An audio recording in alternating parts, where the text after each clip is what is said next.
So I guess we're live, so I'll call the meeting of the Senate Ag Committee to order.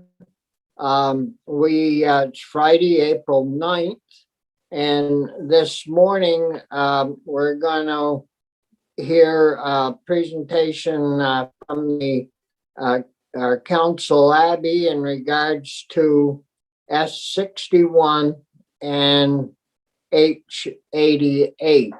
And we talked earlier this week about combining those two bills into one. They both deal with use value appraisal. And so Abby will run through that for us. Good morning, Abby. You're going to put that up on the screen, right, Abby? Sure. Yes, I can do that.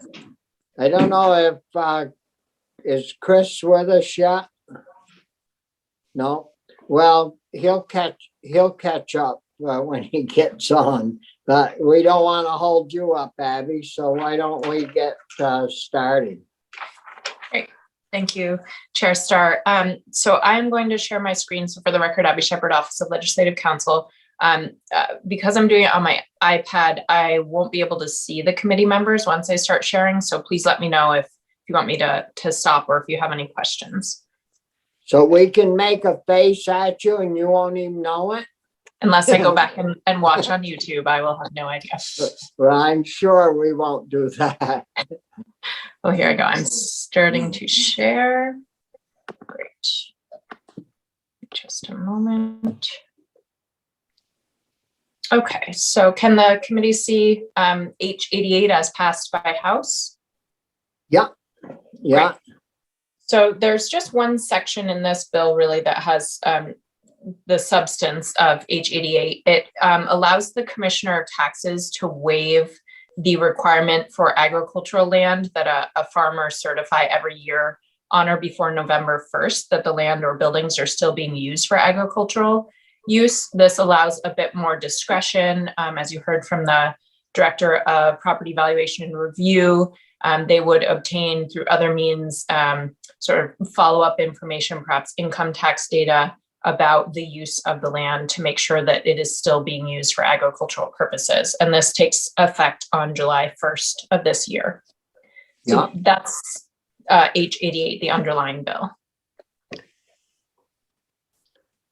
If there aren't any questions on that, I will walk through the amendment to H88.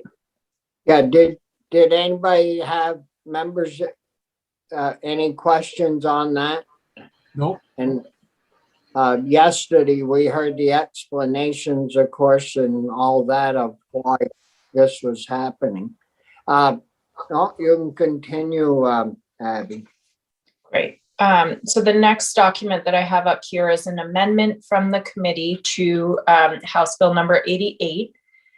It adds the language that was discussed in S61, which is slightly different from S61 as introduced. And I'll walk you through what this does. It changes the definition of development, and much of this language in section 3752 of Title 32, much of the language you're seeing is just splitting out this very long definition of development. It's for the purposes of the land use change tax. When development occurs to land that's enrolled in current use, it triggers the land use change tax. So development is a pretty unwieldy definition. I've split it out into these subdivisions so it's a little clearer about what it means and as applied to these different types of activities. So as I'm scrolling down, trying not to make any of you ill. So it starts on page 2, line 20, the new language. It was necessary to put all that language in this bill. We couldn't just refer to it. Right. All of the language you're seeing is just to clean up this section where the underlined subdivisions, A through E, make this just easier. It's more for legibility and to clarify these are each different types of uses, but I haven't amended the underlying definition. I'm just adding a new situation where development will not be triggered. So the Yes. land use change tax will not apply. Yep. And that's in subdivision F, where the term development does not include the location of solar panels that are in the aggregate on 0.1 of an acre of land or less, provided that the underlying land qualifies for current use. The reason it's in this development definition instead of in the S61 as introduced is so that this trigger doesn't happen to either agricultural land or forest land. Originally, the as introduced bill language only sort of exempted from development for agricultural land if there were solar panels on land. This means that both forest land and agricultural land can stay in current use when there are solar panels on 0.1 of an acre or less. And it's a little wordy here because there was no definition in statute or in the Forest Parks and Recs use value manual. There's no underlying definition out there for open land. So this adds in the definition that's used in the Forest Parks and Recs use value manual. So open land means managed forest land that will not be reforested within 2 years, and that is less than or equal to 20% of the total enrolled open land plus forested acres of productive soils. Yeah. I'm going to move on from that. That's the main substance of S61 that's added in. There is also this request from the tax department to allow PVNR to make forms without having to get the current use advisory board's approval. So it gives them, full administrative authority to make their current use forms without having to go through the process of getting current use advisory board approval. Yeah. So, and then a lot that's on just this one issue, right, Abby? Is that just in regards to F section? So this is actually for application to the current use program. So Okay, it's just when an individual is applying for the program under current statute, the director of PVNR has to make sure that their form is first approved by the current use advisory board. yeah. Any questions on that from the committee? No, good. Great. We're good to go. And then this act will take effect July 1st, 2021, which was the H88 effective date, as well as the S61 effective date. And then I took the liberty of amending the title to make it broader because it doesn't just apply to agricultural land, which H88 was only for agricultural land. So the title will be Act Relating to the Use Value Appraisal Program. Yeah.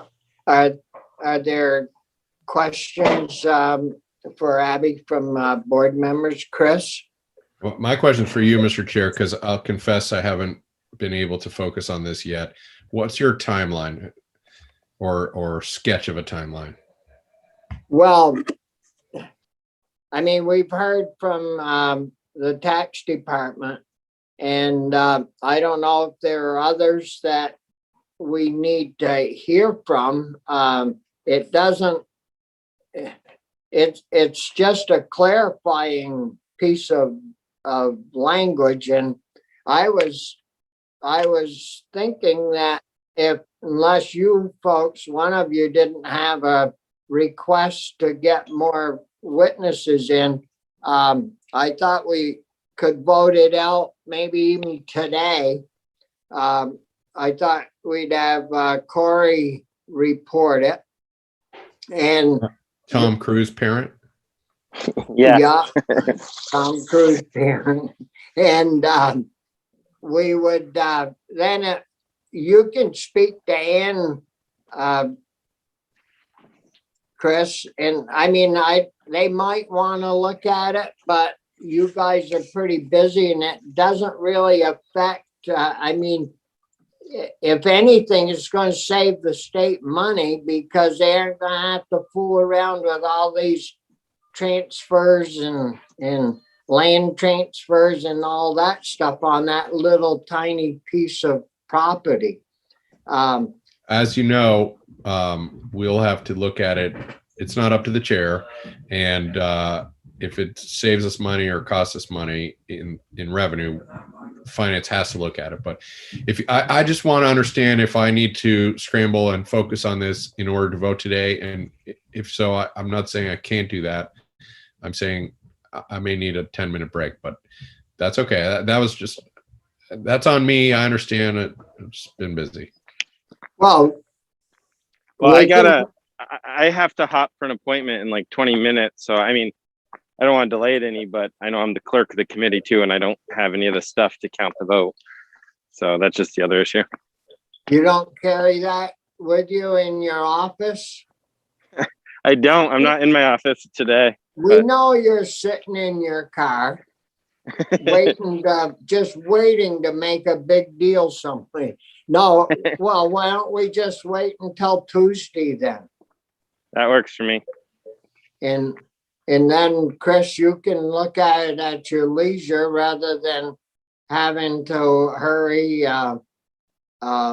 And we'll just do it Tuesday. Hopefully you guys in finance won't have to have it a long time, because then we could get it done before the mad scramble toward the end, because now we haven't got a whole lot coming on the floor, and we should be getting some bills out there to have a little action so we don't get plugged up at the end. No So- problem. And I appreciate a little bit of breathing room, just because it will turn to me in finance to explain it probably. So Yeah, thank you for your for accommodating that. no, that would be good.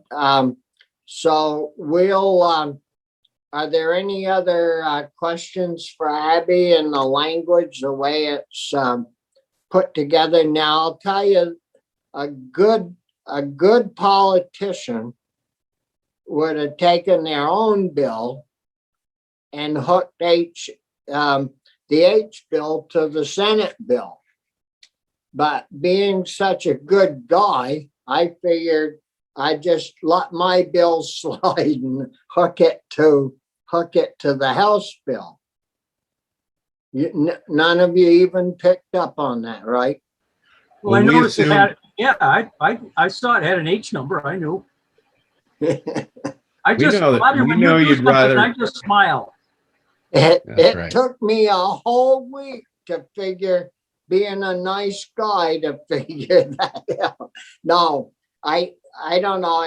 It just seemed, the H bill's already passed the House, and we could load the Senate bill on, and Carolyn could look at it and say, well, this is an amendment, and it would get through the House without a crazy scramble. And I've always looked at legislation not as a political thing, as more as a issue to help the people that we deal with and have to deal with it. So, no, I'm happy with that. And I think it makes sense doing it the way we're doing it. So thank you. Thank you, Abby.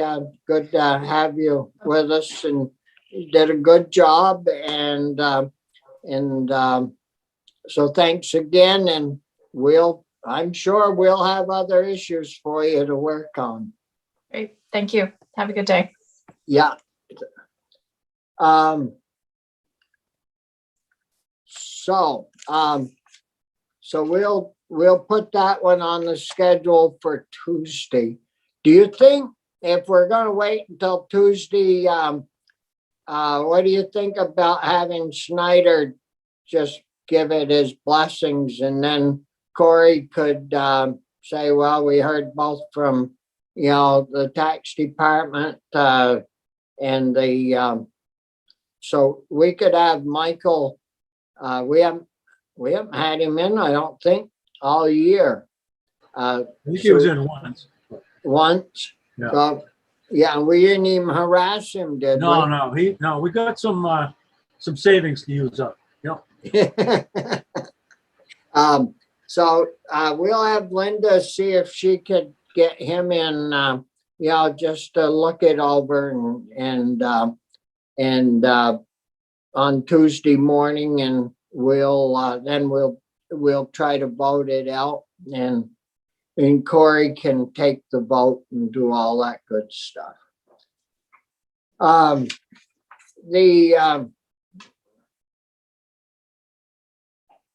The other bill, that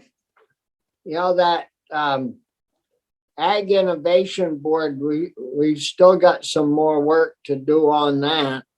And for this coming week, we need to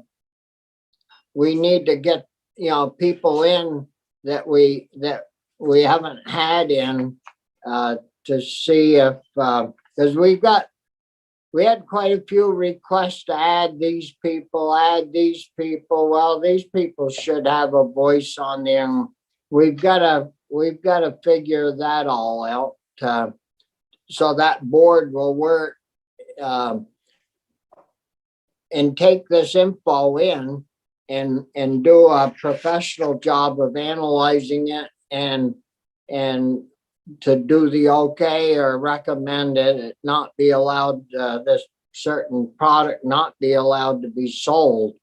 And so if Linda and I work on getting more people in to talk about that makeup. And I don't know if you guys have any suggestions on who you'd like to hear from or not. Well, I don't know about who to hear from, but I haven't taken good notes on all the suggestions. Do we have that compiled anywhere, or should we just go back and comb through because it would be great, really handy to sort of see it in one place and then help choose between it. I mean, I don't know. Or at least, sorry. Linda, are you on, Linda? Yes. Is there any way of pulling any of that off from what we have heard? I know, I doubt if you take notes on it, but it's all recorded. I don't know if there's something there that we could get suggestions, people that they recommended that we should hear from or have on the board or any of that.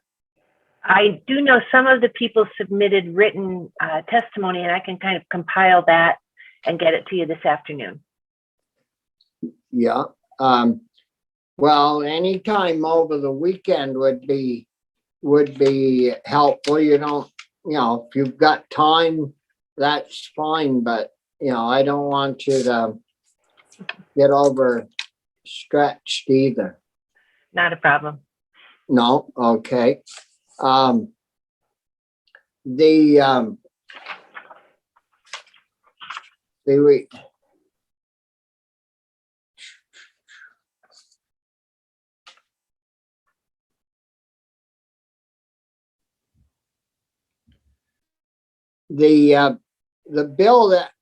other bill that we've got to, the unpasteurized raw milk bill.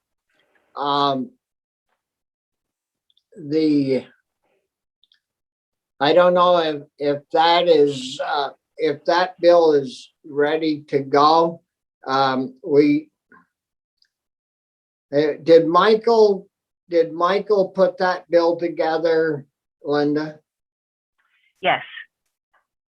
But we haven't talked about whether we wanted to make changes to that bill or not. We've certainly, taken a lot of testimony and have received a lot of correspondence.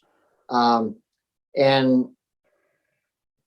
I was thinking that maybe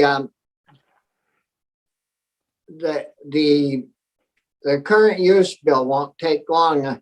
I was thinking that maybe we could have Michael, if he isn't tied up already, have him in Tuesday and go through the bill, section by section, and to see if we have a spot in there or place in that bill where we think there should be updates made or changes made to what the House presented to make it more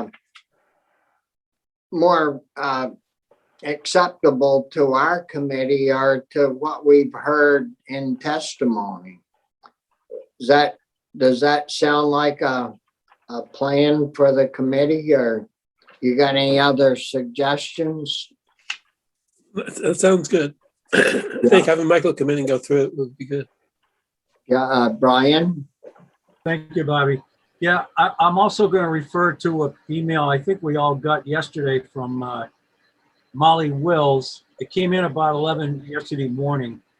And she's talking about a few things she thinks will be helpful. She talks about refrigeration a little bit, and that it can be achieved through refrigeration or an ice bath. I'm not exactly sure what those are, but and then she talks about how they don't want to make the farm stands have to be staffed. And I think that is an issue. I don't know how much of an issue. Anyway, those are two things that you mentioned in that email. Well, I saw the 40-degree thing, and the ice bath. See, when they go to farmer markets now with some of their products, they have to keep it, refrigerated. Goat's milk and that kind of and regular milk, but if thinking about that, you take your product down to the farm stand by the road, and you put it in a nice bucket with, ice. And then you go back and you get busy doing whatever it is you have to do. Boy, I'd feel more comfortable if you use an ice bath, you should have to revisit it, in a certain length of time. A couple of hours or 3 hours, because that's the worst thing you do with any products like meat or anything, if you let it get too warm. And of course these guys know that, and these people that sell this stuff know a heck of a lot more about it than I do. But I do know that people do get busy and they forget things, and if they had electricity there, it would be super good. But that's exactly what I was thinking too. Yeah. So most farm stands I know don't have power, and they're going to have to depend on another way to keep that refrigerated. So I'm not saying that it's a terrible issue, but I think we need to at least talk about it a little bit more. That was about the only thing that I got yesterday. And also, it sounds like I don't know about, in reading her letter, not the bill itself, it implies that the milk should be refrigerated or kept at 40 degrees through refrigeration or an ice bath. In other words, if you're using an ice bath, you still have to maintain the 40 degrees. Right. So that means you have to check on it every so often or whatever it might take to make sure it stays at 40 degrees. But the bill language actually says refrigerated, I think. It doesn't refer to ice baths or anything else. Oh, I didn't realize. Yeah, I wasn't looking at the bill. That's important. I think I'm right. I could be wrong. And that's what triggered me to say, well, wait a minute. I thought it had to be refrigerated. So right. I don't know how big an issue it is for people, but I think we need to talk about it a little bit. Sure. These are already at farmers markets where there's no electricity. Yeah. Well, there is electricity in some of them. Well, I mean, I think this farm stands, None that I visited. I don't remember them having. Yeah, you see grills and stuff, but those are propane. Anyway, Yeah, they- I guess too bad I that- wouldn't ahead. want to make it more strict what people are already doing. The concept here is to expand just a little bit. Then we got to change the language in the bill, because I'm pretty sure the bill just says refrigerated, which to me implies power, a box, you know. But the law says refrigerated, right? I don't know. I do not know. Well, the bill, if that became, no, now the law says you use ice baths that, you can, are allowable at farmer markets and things. Of course, if we hadn't junked all those old ice boxes that everybody used to use, 7 years ago or so, you could take an old ice box and throw one big chunk of ice in there, but those are long gone. But my brother has a Yeti cooler, and that thing will keep stuff ice cold for 3 days. And so if you've got the right cooler, it would work fine. It would keep that temperature, I'm sure, at 40 degrees or even lower. So, but we'll have Michael in, and we'll make sure, we don't want to forget to really zero in on that refrigeration issue and talk about it. And so we'll plan on that for Tuesday, as well as our current use stuff. And Linda, have you heard anything from Brian Campion yet? They're not coming in today. They didn't have time to do the work they were going to do before the committee, because Jim couldn't do it yesterday. So they're going to come in Tuesday, hopefully. Have to check with you on that. Oh, I thought you'd heard from Jim and he was all set to roll. He's all set, but what didn't happen is that he and Brian didn't have a chance to get together because of yesterday's activity. So Brian would like to come in on Tuesday. See, Jim had to go to the hospital yesterday. He's really sick. And I think that was what that email sounded like, but I think what it meant was he had to go to the hospital for some checkups, so they couldn't get together, because Jim is fine this morning, but they hadn't had a chance to get together. That's my understanding. yeah, Brian, see, we had this set up for Brian and Jim to come in this morning. And Brian called me yesterday and said that there was a problem because Jim was gonna be not available. And so then we said, well, we'll put it off until Tuesday. And so then this morning, I'm talking with Linda earlier, and Linda said, well, Jim's all set to go. He just called and wanted to know why he wasn't on our schedule. I said, well, hell, let's go for it then. And so it sounded good to me. So I said, well, you better get hold of Brian. Well, so now Brian thinks they need to do more, I guess. So that'll be, they can come Tuesday, Linda? Hopefully. Well, that's going to pretty well take care of our morning between those 3 issues, because if we get messed over and run late on the floor, yeah. Yeah, I think Well, you've got too much scheduled for Tuesday morning, but we can work on that. Well, we'll just have to do it Tuesday afternoon and just keep going. That's all. Jane would miss you. I don't expect we'll have much on the floor Tuesday, as far as I understand. Yeah, good. So What, that, Mr. Chair, what is, when a bill's ordered to lie, as I understand it, one senator can unorder it to lie or move to re-engage it. Does it then go on notice the following day? Do we know that?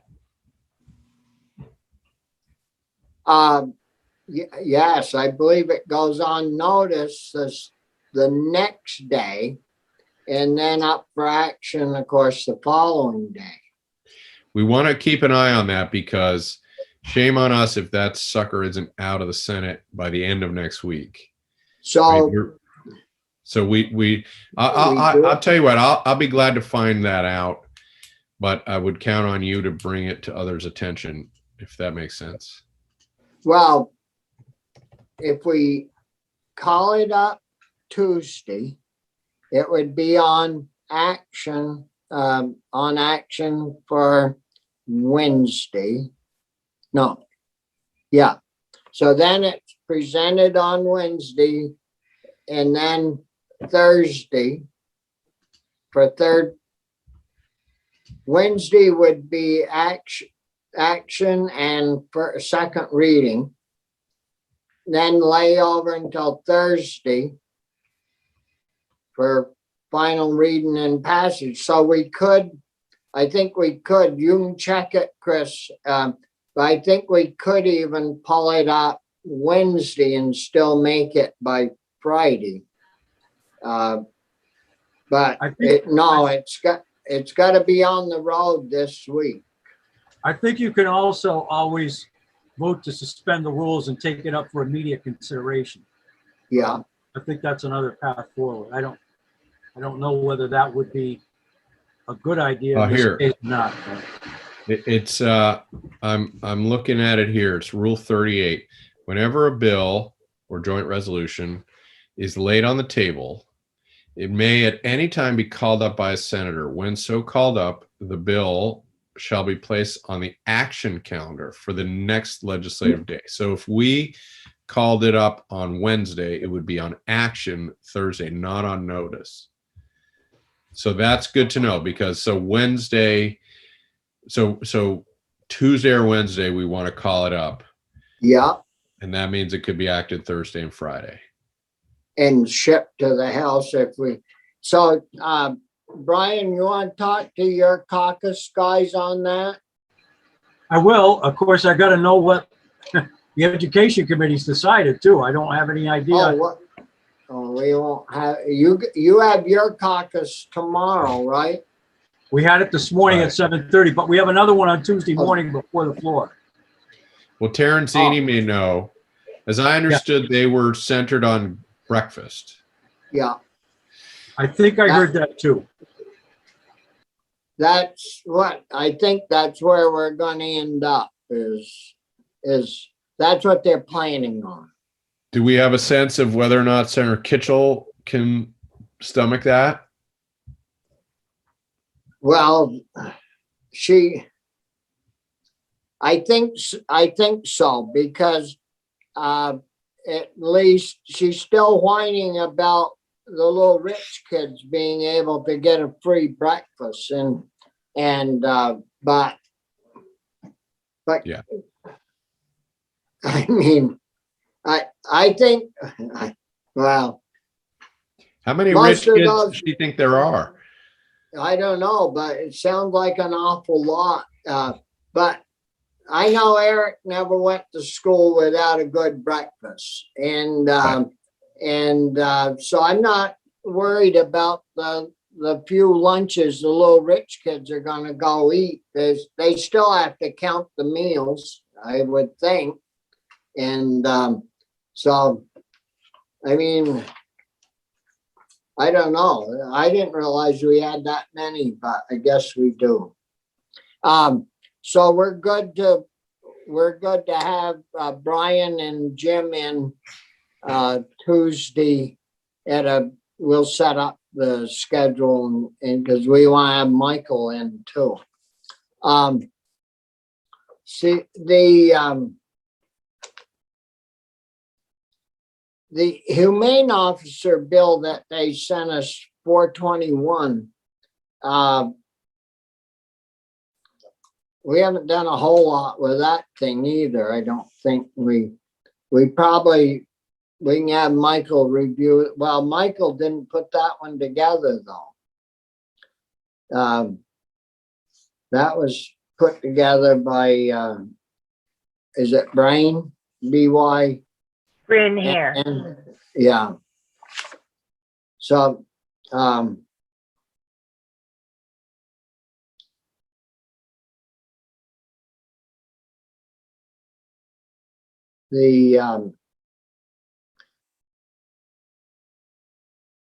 that, once we get by these other two bills that we talked about, then we got that miscellaneous bill to drill down on and see all those different sections.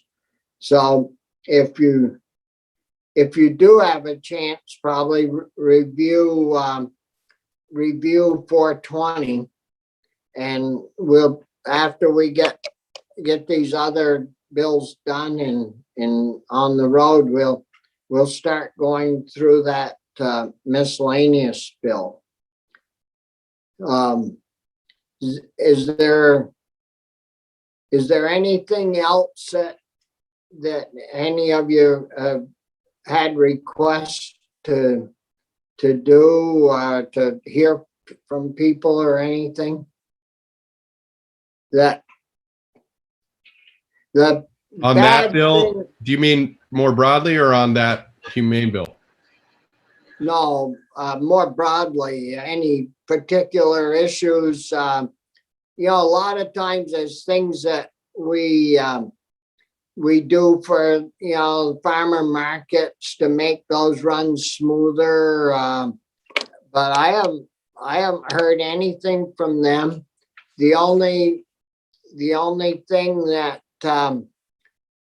Jackie Folsom has sent a letter to Jane and I, or maybe just to Jane, I can't remember, but on the trying to maybe use some air funds for the fairs again this year.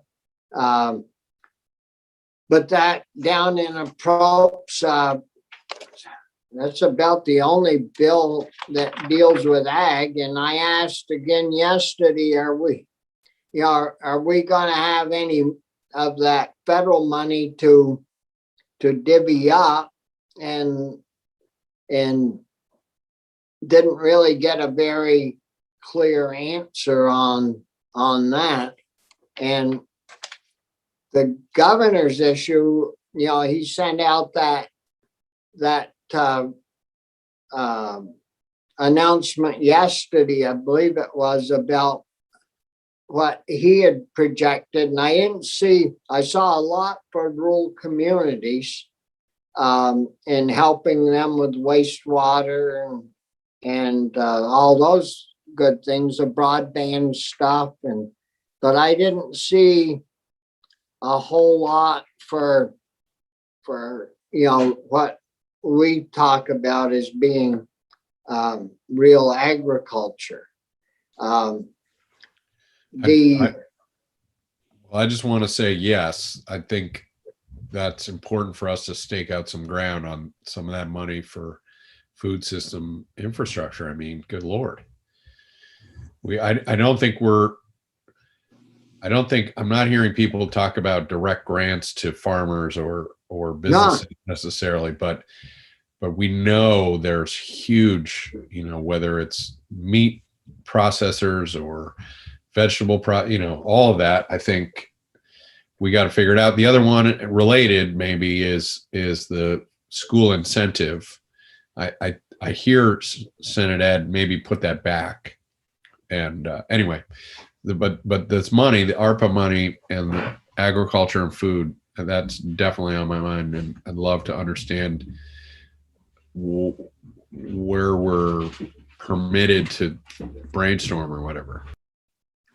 Well, the slaughter stuff, I mean, Louis, somebody yesterday on that presentation from VTC, I believe it was, talked about that, well, we need to train meat cutters, but as far as the slaughter facilities go, we're in good shape or fair shape, but that isn't true from what we have heard from slaughter people. When we had Abby do that survey earlier she actually did it last year when we talked about this letting slaughterhouses get all backed up is crazy. We wanted to give them some money, but we had no plan. So Abby Willard did quite she called them all and did like an inventory check, and those results came back. Yes, they needed more refrigeration, and they needed the small ruminants. If they could get the big ones out of the facilities that were there for small ruminants, they could do okay, but they were still way behind, and some of them guys could use, a couple $100,000 of seed money. Then they would put a bunch of their own money in and expand their facilities. But that yesterday, I can't remember who mentioned that, but I'm sure I heard it, that the slaughter facilities were okay, but they needed more training people. Well, we've already done the training part by putting that money in that bill we passed yesterday. And there's a little money in there to start moving toward slaughter facilities. So we need to, that needs to be bumped up if we're gonna start running a lot more beef and pork and chickens and all that good stuff through. You've got to be geared up to be able to handle it. So the slaughter, the food systems, and milk prices are still right in the cellar. But Joe, we haven't had one farmer come in and talk to us about low milk prices. I don't know what they're doing. But I'll tell you, if I was a dairy farmer, I'd have an organization that would be down at the co-op every day. I mean, it's really sinful what they're getting paid, but I'm sure they could use some assistance. But. Just back to the slaughter. I thought we kind of heard that slaughter slots are okay. It's the processing. It's the next day that we need to think about, and maybe that's, I don't know if that's facility or workforce or combination. There's a bottleneck there for sure. Yeah. It's a combination of refrigeration, a cooler space, and the process, and then the meat cutting. And we've had a plan set up for quite a while at VTC to do that, but it's never, I don't think it's ever worked. Well, refrigeration, as an example, might be a good one-time money, something to consider. Yeah.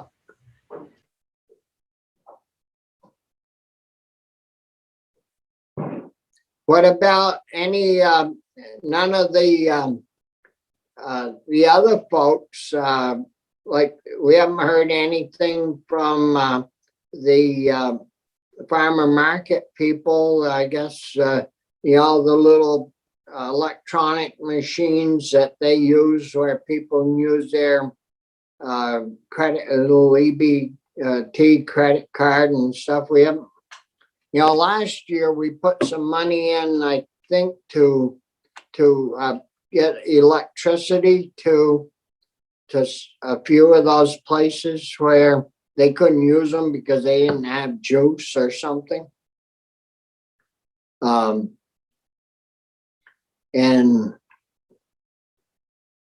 I don't know. I guess the only thing we can do is individually we could talk with some of our farmers if we have an opportunity to, or anyone that deals in ag, and see if there's anything that they really need help with to move forward on. Because once that miscellaneous bill leaves our room, there isn't going to be too many other opportunities to add on the. So, is there anything else that that we should be looking forward for next week to work on? I don't think so. No. Well, I think if you haven't got anything else, there's no need of us sitting around here wondering what we're going to do.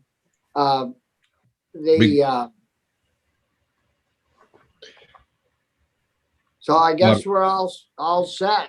Let me just say, well, as I understand, Senator Campion would love us. I think the concept is walk through their proposal and then see if we would join them in having the 6 or 5 of them and the 5 of us sponsor this as an amendment. So just a heads up, that's, it doesn't have to be that way. But I think that is the hope, is that we can emerge from this united with some kind of solution. Yeah, I was I talked with him about doing a joint amendment, because he brought it up, and I said, well, I'm sure the committee's quite open-minded, and Pearson's the only one that'll probably beat up on you, and he can do that offline.